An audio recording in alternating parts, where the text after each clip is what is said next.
جو ٹائم تھا وہ پورا ہو گیا. اب پیسے اس نے نہیں لوٹائے. بڑی کوشش کی اس نے کہ بھائی میری رقم واپس دے دیں, اس نے نہیں دیا. اب وہ یہ کیس لے کر عدالت میں چلا گیا اور جج صاحب سے جا کر اس نے کہا کہ اس نے میرے پیسے دینے اور یہ میری رقم نہیں لوٹا رہا. تو جج صاحب نے کہا کہ تمہارے پاس 30 دن ہیں, ود ان 30 days تم نے اس کے پیسے واپس لوٹانے ہیں, ورنہ پھر تمہارے خلاف فیصلہ ہو جائے گا. تو وہ شخص گھر گیا.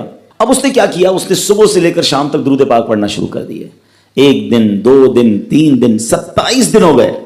وہ درود پڑھتا رہا اور انتظار کرتا رہا. پیسے تو تھے نہیں, 30ویں دن عدالت میں پیش ہونا تھا. 27 دن گزر گئے, 28ویں رات آ گئی.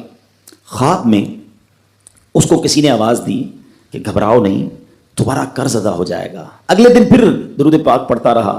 اب نبی پاک کی خواب میں زیارت ہوئی. آقا علیہ الصلوۃ والسلام تشریف لائے, فرمایا گھبراؤ نہیں, تمہارا قرض ادا ہو جائے گا. تم علی بن عیسیٰ وزیر کے پاس جاؤ اور اس سے کہو وہ تمہارا قرض ادا کر دے گا. اب جب صبح اٹھا تو بہت خوش کہ نبی پاک کی زیارت مجھے ہو گئی. لیکن پھر خیال آیا کہ میں اگر وزیر صاحب کے پاس گیا اور انہوں نے مجھ سے کوئی ایویڈنس مانگ لیا, کوئی پروف مانگا, کہ میں کیسے مان لوں تمہیں نبی پاک نے بھیجا ہے, تو اس بات پر تو میرے پاس کوئی دلیل نہیں ہے. اب 30ویں رات آ گئی, آخری رات ہے, صبح عدالت میں جانا ہے. درود پاک پڑھتے پڑھتے سو گیا. سرور کائنات علیہ الصلوۃ والسلام نے خواب میں پھر کرم فرمایا. فرمایا علی بن عیسیٰ وزیر کے پاس جاؤ, وہ تمہارا قرض ادا کر دے گا. کہ حضور میں چلا تو جاتا, مگر اگر وہ مجھ سے کوئی پروف مانگتا, کوئی ایویڈنس مانگتا, تو میں کیا جواب دیتا. پیارے آقا علیہ الصلوۃ والسلام نے فرمایا کہ ایسا کرو, اسے یہ کہنا کہ آپ کا ایک راز ہے جو آپ جانتے ہیں اور رب جانتا ہے, اور وہ راز یہ ہے کہ آپ روزانہ فجر کے بعد 5000 بار درود پاک پڑھتے ہیں, اور جب تک درود پاک مکمل نہیں ہوتے آپ کسی سے بات نہیں کرتے. اب جب صبح اٹھا تو بہت مطمئن کہ اب تو دلیل بھی آ گئی ہے. پہنچ گیا صبح علی بن عیسیٰ وزیر کے پاس. اس کا دربار لگا ہوا ہے. اس نے پیغام بھجوایا کہ میں علی بن عیسیٰ وزیر صاحب سے اکیلے میں ملنا چاہتا ہوں, پیغام لایا ہوں. درباری نے آ کر پوچھا, وزیر صاحب پوچھ رہے ہیں کس کا پیغام لایا ہو؟ کہ میں نبی پاک علیہ الصلوۃ والسلام کا پیغام لایا ہوں. فوراً وزیر صاحب نے بلا لیا. کہا فرمائیے. کہ مجھے میرے آقا علیہ الصلوۃ والسلام نے کہا ہے کہ آپ میرا قرض ادا کر دیں. میں 3000 دینار کا مقروض ہوں. Today is the last day in the court. آج مجھے کورٹ میں پیش ہونا ہے. اگر آج میں نے اپنا قرض ادا نہ کیا تو مجھے جو ہے وہ سزا ہو سکتی ہے. علی بن عیسیٰ کہتا ہے میں بالکل آپ کا قرض تو ادا کر سکتا ہوں, مگر مجھے کیسے پتا چلے, کوئی دلیل ہے, کوئی پروف ہے کہ آپ کو نبی پاک علیہ الصلوۃ والسلام نے بھیجا ہے؟ کہتا ہے ہاں, خالی ہاتھ نہیں آیا, آقا نے دلیل بھی عطا فرمائی ہے. اچھا بتائیے کیا دلیل ہے؟ دلیل یہ ہے کہ آپ کا ایک راز ہے جو صرف آپ جانتے ہیں اور آپ کا رب جانتا ہے. 5000 ٹائمز ڈیلی آپ درود پاک پڑھتے ہیں فجر کے بعد, اور جب تک یہ درود پورے نہیں ہوتے آپ کسی سے بات نہیں کرتے. آپ ذرا پہلے تھوڑی دیر کے لیے امیجن کریں کہ جو وزیر 5000 بار روز درود پڑھتا ہوگا وہ عاشق رسول کیسا ہوگا. اس کی تو لاٹری نکل آئی نا, وہ تو خوشی سے جھوم اٹھا, کہتا مرحبا یا رسول اللہ, میرے درود پاک قبول ہو گئے, بہت خوش. اب ابھی بیٹھے ہیں آپ, کمرے میں گیا, واپس آیا اور 3000 نہیں 9000 دینار لے کر آیا. کہتے 3000 تو نبی پاک کا حکم, مرحبا یا رسول اللہ, 3000 اور لیجیے, آپ نے اتنی اچھی خبر مجھے سنائی, اتنا پیارا خواب سنایا, آپ کے قدم میرے گھر تک آئے, اور 3000 مزید لے جائیے. اس سے اپنے بچوں کے لیے کوئی کاروبار شروع کیجیے, اور ایک وعدہ بھی کیجیے, زندگی میں آئندہ جب بھی آپ کو کوئی ضرورت پڑے گی نا, آپ میرے پاس آئیں گے, میں آپ کا بھائی ہوں. اب یہ دیوانہ بڑا خوش ہو کر عدالت پہنچا. اچھا everybody expecting over there, سب یہ سوچ رہے تھے کہ یہ اس نے آج گرفتار ہی ہونا ہے, کیونکہ تھا ہی کچھ نہیں اس کے پاس, پہلے ہی کہہ دیا تھا کہ میں کولیپس ہو گیا ہوں. اب عدالت میں جاتے ہی اس نے 3000 دینار جج صاحب کو دے دیے کہ صاحب اس کا میرا قرضہ ادا کر دیں, میں جو ہے وہ اپنے قرضے سے بری ہونا چاہتا ہوں. جج صاحب ہوتے ہیں, انہوں نے کہا قرضہ تو ادا کر دیں گے, پہلے بتاؤ پیسے لائے کدھر سے ہو؟ تم تو کہتے تھے پیسے نہیں تھے تمہارے پاس, اتنی بڑی رقم کیسے انتظام کی؟ اب بھری عدالت میں گویا اس نے زبان حال سے یہ کہا کہ اتنا دیا سرکار نے مجھ کو, اتنی میری اوقات نہیں, یہ تو کرم ہے ان کا, ورنہ مجھ میں تو ایسی بات نہیں. اب اس نے بھری عدالت میں پورا واقعہ سنایا کہ میں نے تو کچھ نہیں کیا, آقا خواب میں تشریف لائے, میں وزیر صاحب کے پاس گیا, انہوں نے یہ پیسے دیے. سنو اس زمانے کے جج بھی کیسے ہوتے تھے. وہ جج دوران عدالت اپنے کرسی سے اٹھ کر کمرے میں چلا گیا. تھوڑی دیر بعد جج صاحب واپس آئے اور 3000 دینار اس کے ہاتھ میں دیتے ہیں. کیا سارا ثواب علی بن عیسیٰ لے جائے گا؟ میں بھی تو آقا کا امتی ہوں, تمہارا قرضہ میں ادا کرتا ہوں. اچھا اب جس نے کیس کیا تھا, سبحان اللہ, کیا ماحول تھا, کیا انداز تھا, کیا دل تھے, وہ بھی تو دیکھ رہا ہے. کہتا ہے میں بھی تو آقا کا امتی ہوں, رکے ذرا, کاغذ قلم دیجئے, بندے کو میں قرضہ ہی معاف کر دیتا ہوں. اچھا قرضہ ہو گیا معاف. اب جو 3000 جج صاحب نے دیے تھے, وہ بندہ کہتا ہے جج صاحب ہوں واپس لے لو, میرا تو قرضہ ہی ادا ہو گیا. جج صاحب کہتے ہیں جو پیسے آقا کے نام پر نکال دیے میں نے واپس نہیں لینے, یہ سارے تم ہی لے جاؤ. اب یہ 12,000 دینار لے کر یہ عاشق رسول جھومتا ہوا اپنے گھر پر جا رہا ہے. اے میرے پیارے اسلامی بھائیوں، ایک رات پہلے ایک سنگل پینی اس کے پاس نہیں ہے، اور اگلے دن 12,000 دینار ہیں.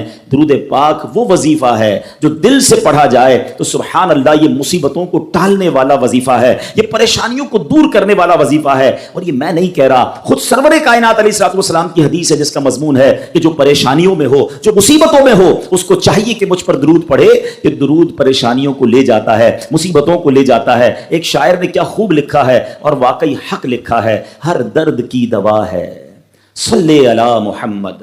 ہر درد کی دوا ہے صلی علی محمد، تعویذ ہر بلا ہے صلی علی محمد. تو ہمیں چاہیے، خاص طور پہ ربیع الاول کا مہینہ ہے، کثرت سے درود پاک پڑھیں.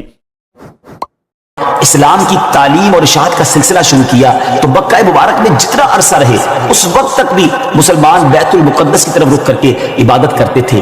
پھر نبی پاک علیہ الصلوۃ والسلام نے مدینے کی طرف ہجرت فرمائی، اور ہجرت کے بعد مدینہ منورہ میں بھی مسلمان 16 یا 17 مہینے تک بیت المقدس کی طرف رخ کر کے نمازیں پڑھتے رہے. ہجرت کے 1 سال 5.5 مہینے کے بعد 15ویں رجب پیر کے دن مسجد بنی سلمہ میں نماز ظہر کے درمیان قبلے کی تبدیلی ہوئی، اور اللہ پاک نے پیارے آقا علیہ السلام کی خواہش کے مطابق مسلمانوں کا جو کعبہ ہے، قبلہ ہے، وہ کعبہ کو فرما دیا، اور اب مسلمان کعبے کی طرف رک کر کے نماز ادا کرنے لگے. اس مقام پر آج بھی مسجد قبلتین قائم ہے. حضرت سلیمان علیہ السلام کے بعد بنی اسرائیل کے زوال کے ساتھ ہی بنی اسرائیل 2 حصوں میں منقسم ہو گئے، تقسیم ہو گئے. ہیکل سلیمانی کی عزت میں بھی کمی آ گئی. ویسے تو ہیکل سلیمانی پر کئی حملے ہوئے، مگر ایران کے بادشاہ بخت نصر نے جو فلسطین پر حملہ کیا تھا اس میں ہیکل سلیمانی کو مکمل طور پر مسمار کر دیا اور بڑے پیمانے پر یہودیوں کا قتل عام کیا. تورات جلا دی گئی، اور اس وقت یہودی غلاموں کو دریائے فرات کے کنارے آباد کیا گیا، اور انہوں نے اس بستی کا نام تلبیب رکھا. اس کے بعد ایران کے پہلے کسرا خسرو نے یہودیوں کو واپس فلسطین جانے کی اجازت دے دی. تب وہ جنوبی فلسطین میں آ کر آباد ہوئے اور ہیکل سلیمانی کی اثر نو تعمیر کی، مگر یہ تعمیر بھی زیادہ عرصے قائم نہ رہ سکی، اور 70 عیسوی میں روم کے بادشاہ توتس نے ایک مرتبہ پھر ہیکل سلیمانی پر حملہ کیا، اسے مسمار کر دیا، اور یہودیوں کو فلسطین کے جنوبی حصے سے بھی نکال دیا. یہ فلسطین مکمل طور پر یہود سے خالی ہو گیا تھا. حضرت عمر فاروق رضی اللہ تعالیٰ عنہ کے عہد خلافت میں جب فلسطین فتح کیا گیا اس وقت وہاں عربی النسل قبائل آباد تھے. اسلامی لشکر کے سپہ سالار سیدنا ابو عبیدہ بن جراح رضی اللہ تعالیٰ عنہ نے فتح یرموک کے بعد اسلامی لشکر کے ساتھ آپ دمشق آ چکے تھے. آپ نے اپنے اصحاب سے مشورہ کیا کہ قیصاریہ روانہ ہو یا بیت المقدس. حضرت سیدنا معاذ بن جبل رضی اللہ تعالیٰ عنہ کے مشورے پر عمل کرتے ہوئے سیدنا فاروق اعظم رضی اللہ تعالیٰ عنہ کی بارگاہ میں ایک مکتوب روانہ کیا گیا، دونوں شہروں میں سے کس شہر کا انتخاب کیا جائے. سیدنا فاروق اعظم رضی اللہ تعالیٰ عنہ نے جلیل القدر صحابہ کرام علیہ رضوان سے جب مشورہ کیا تو مولا علی شیر خدا کرم اللہ تعالیٰ وجہ کریم نے فرمایا کہ اے امیر المومنین، آپ اسلامی لشکر کو بیت المقدس کی طرف روانگی کا حکم دیں. وہ پہلے بیت المقدس کو فتح کرے پھر قیصاریہ کی طرف جائیں، کیونکہ رسول پاک علیہ السلام نے پہلے مجھے بیت المقدس کی فتح اور بعد میں قیصاریہ کی فتح کی خوشخبری دی تھی. یہ سن کر سیدنا فاروق اعظم رضی اللہ تعالیٰ نے فرمایا اے ابو الحسن، آپ نے سچ کہا. پھر سیدنا ابو عبیدہ بن جراح رضی اللہ تعالیٰ کی طرف پہلے بیت المقدس اور پھر قیصاریہ روانگی کا حکم لکھ کر روانہ کر دیا.